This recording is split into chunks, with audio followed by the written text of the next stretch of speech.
Nuestra escritura viene de 1 Pedro 3, 13 al 22. ¿Quién podrá hacerles daño si ustedes siguen el bien? Dichosos ustedes si sufren por causa de la justicia. Así que los que no tengan miedo, no se asusten. Al contrario, honren en su corazón a Cristo como Señor y manténganse siempre listos para defenderse con mansedumbre y respeto ante aquellos que les pidan explicarles la esperanza que hay en ustedes. Tengan una buena conciencia para que sean avergonzados aquellos que murmuran y dicen que ustedes son malhechores y los calumnian por su buena conducta en Cristo. Es mejor que ustedes sufran por hacer el bien, si Dios así lo quiere, que por hacer el mal. Porque también Cristo padeció una sola vez por los pecados, el justo por los injustos, para llevarnos a Dios. En el cuerpo sufrió la muerte, pero en el espíritu fue vivificado. Gloria a Dios. En él el espíritu también fue y predicó a los espíritus encarcelados, a los que en otro tiempo desobedecieron en los días de Noé, cuando Dios esperaba con paciencia mientras se preparaba el arca, en las que unas cuantas personas, 8 en total, fueron salvadas por medio del agua. Voy a explicar esa parte de fueron salvadas por medio del agua.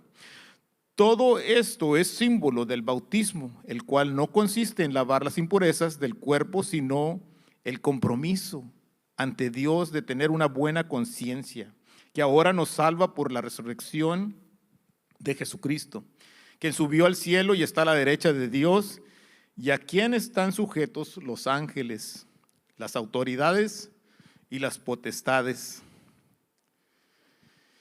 Esta enseñanza es acerca de la submisión. Pedro ha compartido algunas instrucciones muy claras sobre cómo tener una vida feliz. ¿Cuántos desean una vida feliz? Yo deseo una vida feliz. ¿Cuántos? Todos deseamos una vida feliz. El problema para sus lectores es que han vivido una pesadilla de persecución, incluso la muerte que los ha dejado perplejos. Si se imaginan ese tiempo, cuando apenas empezaban a escuchar de Jesús y los fariseos tenían tanto en contra de Jesucristo que hasta lo crucificaron. Una pregunta que tantos de nosotros nos hacemos es, si Dios es soberano, ¿cuántos se hacen esta pregunta? Si Dios es soberano, ¿por qué permite que los justos sufran? Esa pregunta nos la hacemos muchas veces nosotros, bastantes de nosotros lo hacemos. ¿Por qué tengo que someterme, por ejemplo, una mujer, por qué tengo que someterme a un esposo o a un marido cruel? Tal vez después de que escuches este mensaje, aún pienses, lo he hecho y todavía no veo la bendición. Ahora vamos a ver cómo nuestra fe nos permite hacer el sometimiento máximo a Jesucristo. Y esa perspectiva impacta toda la vida. Soportar por la causa de Dios. 1 Pedro 3:13, vamos a desglosar todo esto, lo que acabo de leer. ¿Quién podrá hacerles daño si ustedes siguen el bien? Y a ustedes, ¿quién les va a hacer daño si se esfuerzan por hacer el bien? Es más, ¿cuál es tu reacción? Muchos dicen, a veces parece que cuanto más me acerco a Jesús, más pruebas tengo. ¿Quién puede levantar la mano y decir eso? Entre más me acerco a Jesús, más pruebas tengo. La mayoría de nosotros hemos pasado por tantas pruebas. Muchas las veces estamos convencidos y sabemos que es por seguir a Jesucristo. Muchos dicen, a veces parece que cuanto más me acerco a Jesús, más pruebas soporto. Y Pedro responde, lo sabe por su propia perspectiva, por perspicacia, porque la ha visto. Él anduvo con Jesucristo y su vivencia. Vivimos en un mundo horrible bajo el dominio del enemigo. No hay ninguna seguridad de que te hagan tan daño a ti, un individuo decente. Mira cómo trataron al Hijo de Dios, a Jesucristo. Obviamente, no hay ninguna lógica en hacer daño a alguien que te restaura y te salva, ¿verdad? Es lógico. O al cristiano que necesita favorecer a los demás. Sin embargo, esa es la idea de este mundo caído. No importa si les ayudas o no, muchos buscarán el momento para destruirte y herirte, olvidando lo que Dios ha hecho en la vida de ellos a través de ti. Primera Pedro 3:14 nos dice: dichosos ustedes si sufren por causa de la justicia, así que no les tengan miedo, ni se asusten. Hay tres aspectos que resalta Pedro de consolación y ánimo. Eres dichoso. Pedro, aparentemente inspirado en las bienaventuranzas de Mateo 5:10-12, bienaventurados los que padecen persecución por causa de la justicia, porque de ellos es el reino de los cielos.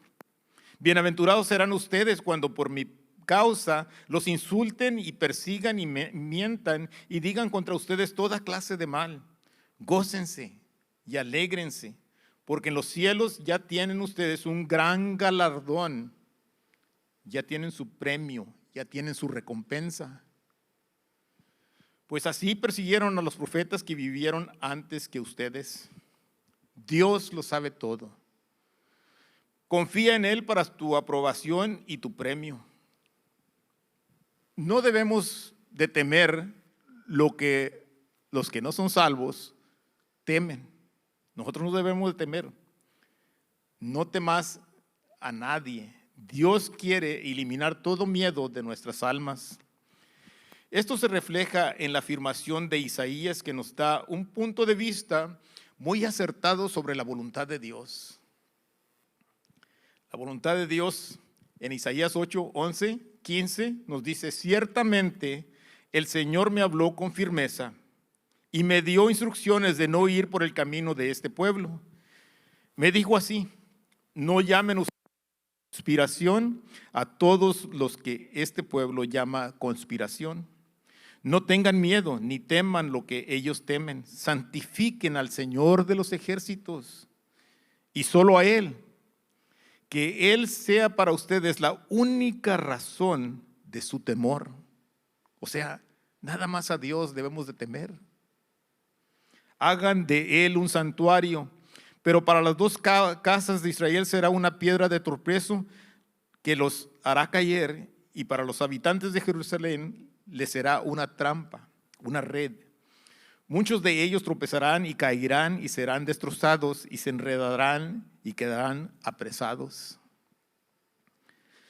Como ven, es necesario glorificar a Dios aún en nuestros problemas, en nuestros sufrimientos, en nuestras persecuciones. Si ustedes hacen la obra de Jesús, van a tener persecuciones, van a tener gente en contra de ustedes, va a haber gente que va a decir: oye, ¿por qué te compartes tú de esa manera? Si tú eras así antes. Vamos a tener eso, especialmente para mí, los de nuestra familia. Tristemente, eso es lo que nos pasa cuando sigamos a Cristo Jesús. Es útil saber de antemano que en este mundo habrá abusos y resistencia. No es nada inesperado, puesto que confiamos en la aprobación de Dios y somos libres de todo temor. Pedro nos hace saber cuál debe ser nuestra mentalidad. No luchamos contra nuestros perseguidores, ni nos protegemos en contra de ellos, sino que honramos a Cristo y demostramos su veracidad o su verdad, todo lo que es verdad de Él, de Cristo Jesús. Así es como defendemos nuestra fe. Honra a Cristo como Señor. Primera Pedro 3:15-17, al contrario, honren en su corazón a Cristo como Señor y manténganse siempre listos para defenderse con mansedumbre y respeto ante aquellos que les piden explicarles la esperanza que hay en ustedes. Como les estaba comentando hace unos momentos, muchas gentes buscan: ¿qué es lo que tienes tú? En ese momento podemos decirles que exactamente nuestra historia. Tengan una buena conciencia para que sean avergonzados aquellos que murmuran y dicen que ustedes son malhechores y los calumnian por su buena conducta en Cristo, es mejor que ustedes sufran por hacer el bien, si Dios así lo quiere, que por hacer el mal. Dije yo, si Dios, o si dijo la Biblia, si Dios así lo quiere. Cuando estamos en Cristo, yo sé que Pedro dijo esto aquí en la Biblia, cuando estamos en Cristo y estamos haciendo sus obras, ¿ustedes creen que Dios Padre quiere que ustedes sufran? Absolutamente no. Dios quiere que tú seas feliz, que tú seas, que tú aproveches de su privilegio, del privilegio que Él te da, de recibir de Él la gloria aquí en la tierra. Para empezar, debemos respetar a Cristo como Maestro en nuestros corazones. ¿Qué significa esto? Que somos suyos. Amén. Como nuestro gobernante, Él involucra la posición privilegiada de nuestros corazones y dirige nuestras vidas. Sin embargo, Él adicionalmente se enfoca en nosotros como sus ovejas. ¿Cómo no nos va a querer si somos sus ovejas? Si Él es nuestro pastor, ¿cómo nos va a querer?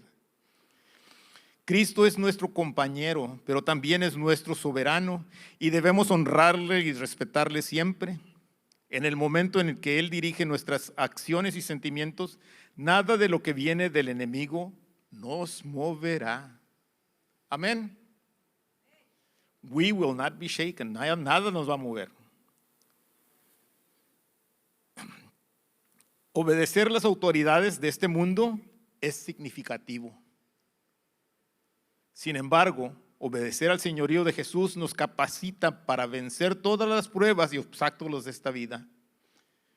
Voy a regresar un poquito para atrás donde dice, obedecer las autoridades de este mundo es significativo, o sea, significa bastante. En la Biblia nos dice, me parece que es en Romanos 13, que debemos honrar y obedecer a nuestros gobernantes, a nuestras autoridades. ¿Se dan cuenta ustedes que Jesucristo nos puso el ejemplo de hacer eso? Él se sometió a las autoridades, especialmente cuando fue a la cruz. Pero antes de eso, si recuerdo una historia yo donde entraron Pedro y Jesucristo a Capernaum y el colector de taxas allí les pidió que pagaran sus impuestos.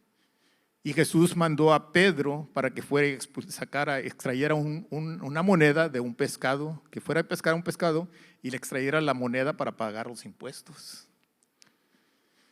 ¿A quién le estaba pagando esos impuestos Jesús?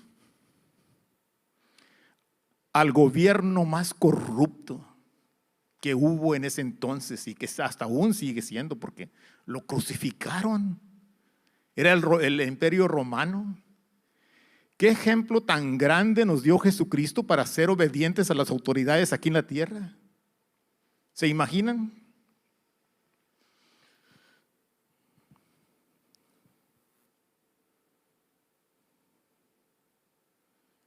Una vez más, Pedro dice que aguantar es esencial para la vida en este mundo, inclusive que en ocasiones es mejor sufrir a causa de él.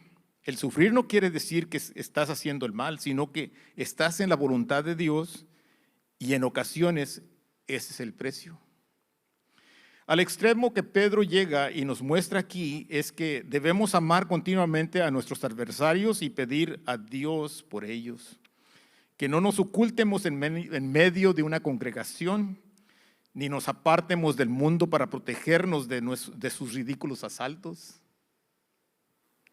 Como cristianos creemos que los estafadores, los malos, los violadores, los corruptos, etcétera, también deben conocer a Cristo. Amén. ¿Cómo lo harán si estamos solo encerrados en la casa o en la iglesia? ¿Cómo lo vamos a hacer? Tenemos que salir, tenemos que ponernos enfrente y enfrentarnos a lo que ellos tienen en contra. En medio de la opresión resultará evidente que tenemos una expectativa y esperanza más allá de una vida superior en este mundo. Eso atraerá la curiosidad de las almas perdidas y las y los inconversos. Algunos nos preguntarán el porqué de nuestra expectativa y también cómo es posible estar contentos en medio de la miseria. Esa es una de las preguntas que me han hecho a mí tantas gentes. Eso es posible porque Dios dio todo de Cristo para ti y para mí. Cuando Él murió en la cruz, Él nos dio todo de Él. Todo de lo que era de Cristo nos lo dio a nosotros. Gloria a Dios. ¿Tenemos al menos alguna idea de cómo compartir lo que Cristo ha hecho en tu vida, en nuestras vidas? Es decir, tu declaración de fe o testimonio con lo que Cristo ya ha hecho por nosotros, y sabemos que lo hizo Jesucristo por nosotros. Tenemos bastante que decir, tenemos bastante que platicarles a la gente que no conocen a Cristo. No podemos contenerlo dentro de nosotros, no hay manera. Tenemos que soltarlo, aunque tengamos resistencia. Realmente, si queremos prepararnos de antemano para que no nos asombremos ni ignoremos nuestras expectativas en el Evangelio, debemos concentrarnos en el estudio de la Biblia y tomar las clases que hay aquí. Aquí tenemos clases de estudio. Los miércoles aquí tenemos clases en español.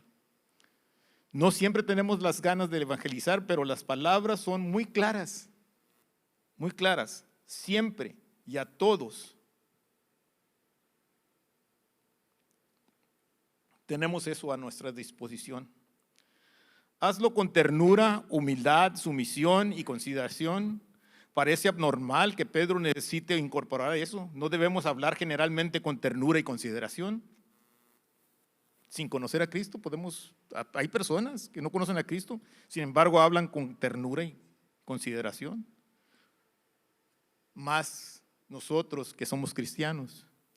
Sea como sea, estoy seguro de que también has conocido a cristianos que no tienen paciencia y no respetan mucho a las personas de religiones diferentes o formas de vidas diferentes y se dedican a debatir y a pelear en lugar de compartir el Evangelio.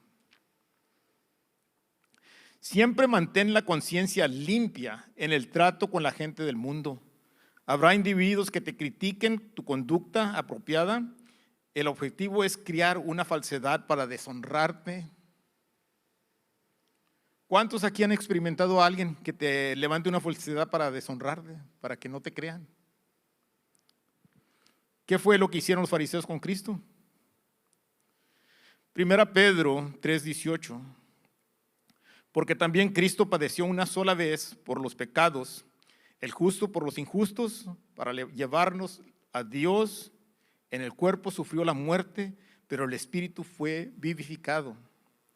Cristo es el ejemplo incomparable del sufrimiento por causa nuestra o hacer el bien. A pesar de que llevó una vida ideal, murió de la forma más cruel y concebible, no por su culpa, sino más bien por tu maldad y la mía. Por amor se hizo pasar por nosotros los traidores. A veces miramos a Judas y pensamos que fue el traidor. Cuando habla de Judas, habla de nosotros, de cada uno de nosotros. El pecado es la razón de todo sufrimiento, el de Cristo y el nuestro. Así fue la voluntad de Dios que soportara a Jesús para cumplir un propósito mayor. Ahora necesitamos mostrar nosotros también ese amor. Además, no necesitamos morir por ellos, simplemente comparte con ellos la noticia de la salvación. Expresar gratitud hacia Dios. Cristo murió por ese pecado una sola vez. En cambio, nos lleva a la presencia de Dios para ayudar a las personas a nuestro alrededor. Lo mejor que podemos hacer es llevarlos a Dios, llevarlos a una nueva vida a través de la salvación de Cristo. Nuestro sufrimiento no va a ser eterno. Amén. No se me duerman. Nuestra miseria no parece nada a la miseria o el sufrimiento de Cristo. La de Él fue una sola vez En nosotros puede ser más frecuente, pero no se acerca nada a la intensidad y el sufrimiento que Cristo experimentó en la cruz. No se acerca nada. El mismo Dios que lo resucitó hará lo mismo para ti y para mí al pasar por el sufrimiento, dándole la gloria a Dios Padre. Pedro también habla de los espíritus encarcelados en 1 Pedro 3, 19, 20. En el espíritu también fue y predicó a los espíritus encarcelados, a los que en otro tiempo desobedecieron en los días de Noé, cuando Dios esperaba con paciencia mientras se preparaba el arca, en los que unas cuantas personas, 8 en total, fueron salvadas por medio del agua. Estos son unos versos difíciles. Yo batallé para estar explicando esto, para llegar a una conclusión, pero la mejor conclusión es, tienen paréntesis en la escritura. La Biblia no habla de esto en ninguna otra parte. Esto es lo que dice aquí. La gente era de los tiempos antiguos, de los días de Noé. Parece que está hablando de algo del pasado, pero se aplica a la gente de hoy. Son aquellos que por su desobediencia llevaron a Dios a destruir todo el mundo. Noé estaba construyendo el arca y aún tenían la oportunidad de entrar al arca y salvarse, pero se burlaron de Noé. Igual que ahora hay muchos que se burlan o hablan atrás de los cristianos y de las obras que realizan. Aún allí Dios estaba esperando pacientemente su arrepentimiento. Acerca de los espíritus encarcelados, esperando el gran juicio en algún lugar especial, ¿todavía tenían la oportunidad de arrepentirse? Muchas veces cuando usan la palabra espíritu en el Nuevo Testamento se refieren a ángeles o demonios. En este caso serían demonios porque están encarcelados. ¿Cómo respondieron cuando Cristo les predicó? Siguen siendo importantes para Dios. Y Cristo fue a través del Espíritu y les predicó durante su vida en la tierra. Durante los 3 días que fue sepultado. No dice nada cómo respondieron. Aunque no contestan todas las preguntas, estos versículos que Pedro escribió en su segunda carta pueden ayudarnos a entender estos espíritus. En 2 Pedro 2, 4 al 5 nos dice: es un hecho que Dios no perdonó a los ángeles que pecaron, sino que los arrojó al infierno y los lanzó a oscuras prisiones, donde se les vigila para llevarlos al juicio. Y tampoco perdonó al mundo antiguo, sino que protegió a Noé, quien proclamó la justicia, y las otras 7 personas, y luego envió el diluvio sobre el mundo de los impíos. El arrepentimiento, Pedro aprovecha la experiencia de Noé para instruirnos del arrepentimiento y cambio de actitud. ¿Cómo es el arrepentimiento? El arrepentimiento nos lo explica varias veces en la Biblia. Donde queda un poquito más claro es cuando el hijo pródigo, que está comiendo la comida de los puercos, de los marranos,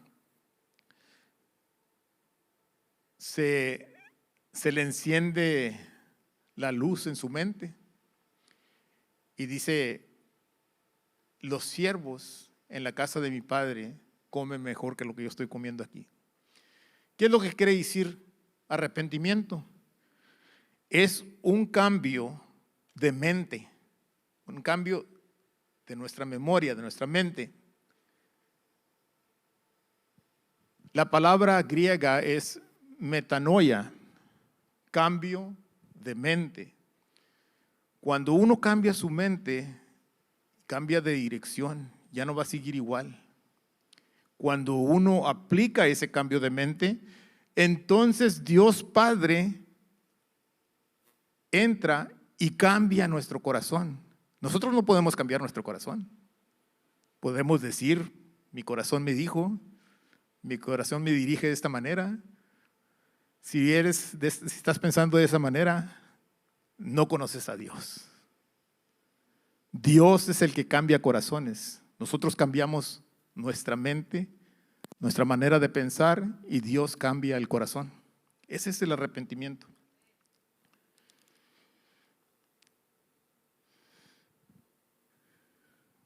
Pedro aprovecha la experiencia de Noé para introducir el arrepentimiento y cambio de actitud, y también el tema del bautismo.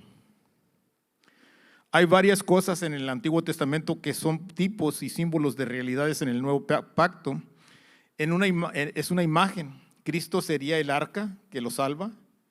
Quien entra al arca, los que trabajan con Noé o los que lo critican, claramente los que trabajan con Noé. Pero Pedro también les dijo algo que se tiene que tomar en contexto. Esa es la palabra llave, clave. En contexto de toda la enseñanza bíblica acerca del bautismo, dice que fueron salvados por medio del agua. En 1 Pedro 3:20, a los que en otro tiempo desobedecieron en los días de Noé, cuando Dios esperaba con paciencia mientras se preparaban el arca, en la que unas cuantas personas, 8 en total, fueron salvadas por medio del agua. Tenemos que ver el contexto. Sabemos que el bautismo no es símbolo de la decisión que tomamos, Sabemos que el bautismo es el símbolo de la decisión que tomamos en aceptar a Cristo como nuestro Señor y Salvador. El bautismo es importante. No es opcional en los creyentes ser bautizado en agua como símbolo de la muerte de la vieja persona y el nuevo nacimiento. Pero el bautismo en sí no te salva. ¿Queda claro? Amén. El bautismo no consiste en la limpieza del cuerpo, sino en el compromiso de tener una buena conciencia, ¿recuerdan la mente? Delante de Dios. La salvación es posible por la resurrección de Jesucristo, quien subió al cielo y tomó su lugar a la derecha del Padre, y a quien están sometidos los ángeles, autoridades y los poderes. Hay varias descripciones en la Biblia del significado del bautismo. Está claro que es espiritual. No tiene nada que ver con la limpieza del cuerpo. Es un pacto que hacemos con Dios Padre, un compromiso de andar conforme a la voluntad que Él tiene y con una buena conciencia. Nuevamente, la conciencia es la mente. Nos ponemos de pie, por favor. Pedro luego pasa de hablar de la experiencia actual de estos creyentes y quiere exaltar a nuestro Señor Jesucristo. Lo que hace nuestra salvación posible es la victoria de Jesús sobre la muerte en su resurrección, de la cual Pedro fue testigo. Cristo entonces ascendió al cielo y está a la diestra de Dios Padre. Todo ser espiritual, ángeles, autoridades, poderes, dominios, incluso el mismo diablo que está atacándonos, está sujeto a Cristo, a Dios Padre. En Santiago 4:7-8 nos dice: por lo tanto, sométanse a Dios. Opongan resistencia al diablo y Él huirá de ustedes. Acérquense a Dios y Él se acercará a ustedes. Límpiense las manos, pecadores, y ustedes, pusilánimes, purifiquen su corazón. Así termina este mensaje, esta palabra esta mañana, que aparece en el primer versículo. Dice: someteos, es el título del mensaje.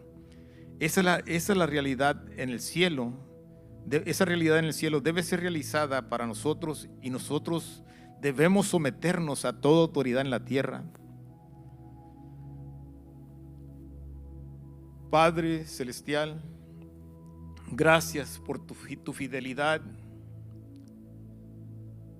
Gracias por la vida que nos das hasta este punto de nuestras vidas.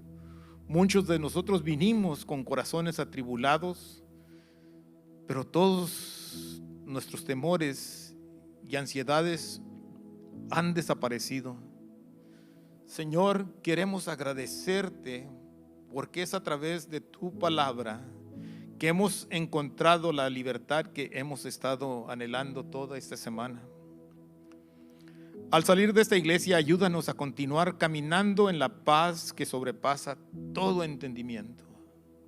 Ayúdanos a enfocarnos también en ti y en tu palabra y no en las cosas de este mundo que nos hacen estar deprimidos y ansiosos.